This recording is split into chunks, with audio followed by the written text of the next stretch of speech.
I said, okay, these are two very popular fighters coming from Bellator and the PFL. So what is going on? What am I missing? Now I'm curious.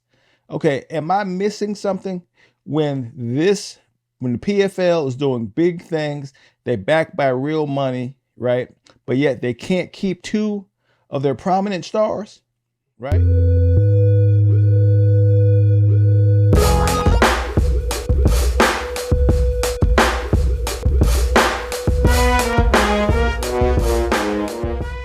Hey, what's going on, fight fans? Hey, this is Coach D, the Wild Man, coming at you again with another episode of Coach D Media.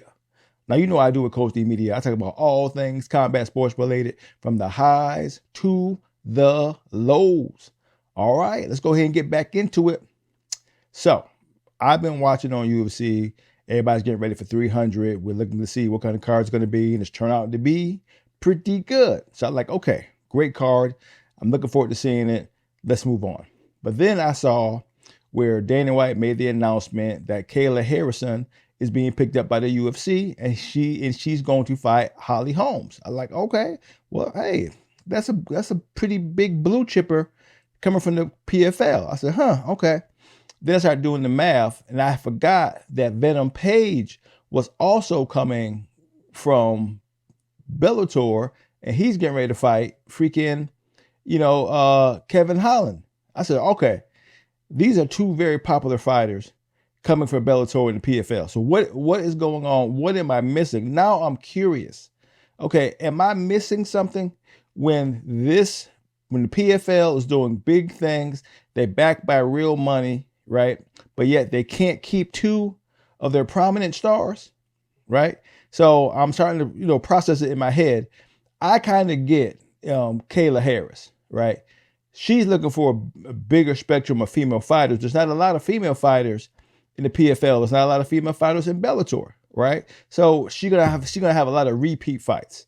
Now, granted, there ain't a ton in the UFC, but there's still a lot of versatility that she can have better shots, right?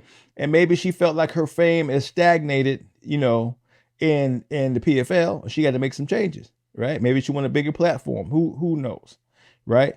But she was making pretty good money in the PFL. So what did Dana White and the UFC offer her that was so great that she took it? And with the whole landscape being what it is, when the UFC got the lawsuit, blah, blah, blah, all that kind of good stuff. They got a lot of toxic stuff going on with Sean Strickland and all that kind of good stuff. Why would she feel the need to be a part of that, right? But if the money's good, the money's good. And I had to say the same thing about freaking Venom Page, MVP, right? He's still a big enough star. He got a big enough platform to do the daggone thing, right? For him to come to the UFC, the way they operate, the money had to be pretty decent.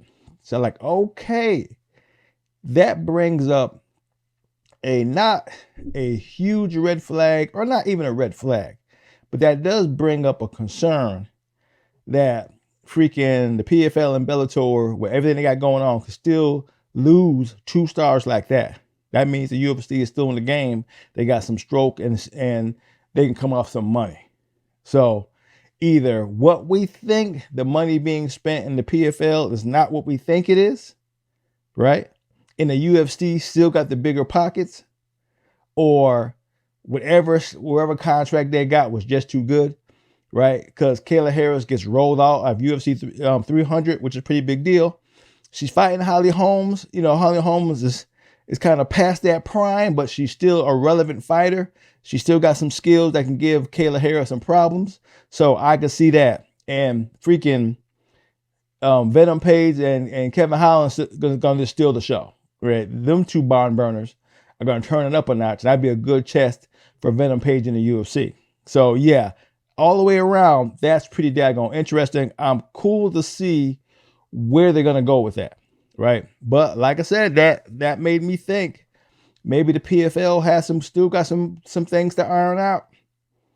I have to dig a little bit deeper. I just kind of rolled with what I seen on the top and was like, yeah, man, they're gonna be big players. Don't get me wrong, they're going to be. What they've done with boxing already has beat the UFC, right? The fights that they're ready to pull off has already beat the UFC. the being able to close deals with Saudi, and Saudi took out, paid big money up front to have a piece of the PFL, was a smart move on their part, right? Now the UFC can't just walk in and go, hey, let me get this and this, right? When they already have a MMA platform which to rock with, right? They don't need the UFC.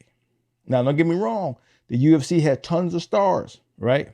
But now we know the UFC can be bought at any time. So sooner or later, the Saudi gonna offer them some money, and maybe the UFC may take it, all right? Because hey, it's a business at the end of the day, which everybody's starting to find out, right? It don't matter how you feel, it don't matter what you want, right? It don't matter what makes sense. It don't matter even what's right and wrong. It only matters the bottom line.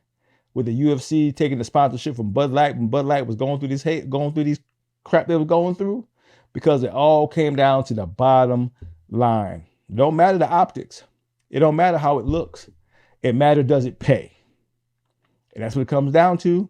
And that's why Kayla Harris and Venom Page are in the UFC, because it comes down to, what do you pay? So I have to look at that. That's a very good point that I have to delve deep into, is why they decided to jump ship when they had so many opportunities that they can consider. Kayla Harris could have fought Cyborg. That would have been a huge fight. Kayla Harris could have fought Chelsea, which has all been the bullshit conversation. That could have been a huge fight. Chelsea would have lost, but it probably would have made some money, right?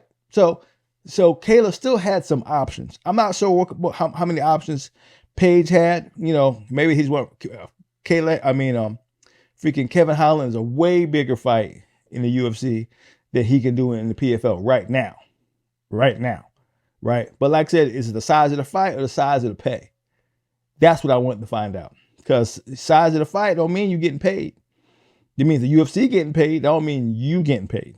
So I'm definitely curious to see how that rolls out. I got to dig a little bit deeper. So yeah, that kind of threw me for a loop. Paige, not as much, but Kayla, yeah. Kayla is a big win for the UFC.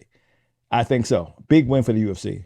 Unless she got some crap going on and she had to bounce, right? But she chose the UFC. Let's find out what's going on. I'm interested. And the UFC has a history of getting, gold medal winners. So that's been part of their MO. I'm surprised they didn't push harder to get Shields, but she ain't up to the snuff yet. So I get it. All right. So that's all I got. I was curious. So I dove deep a bit and tried to do a story about it. Right. This is Coach D doing what I'm doing, calling it like I see it, talking my share of shit. To hear from me again, peace out.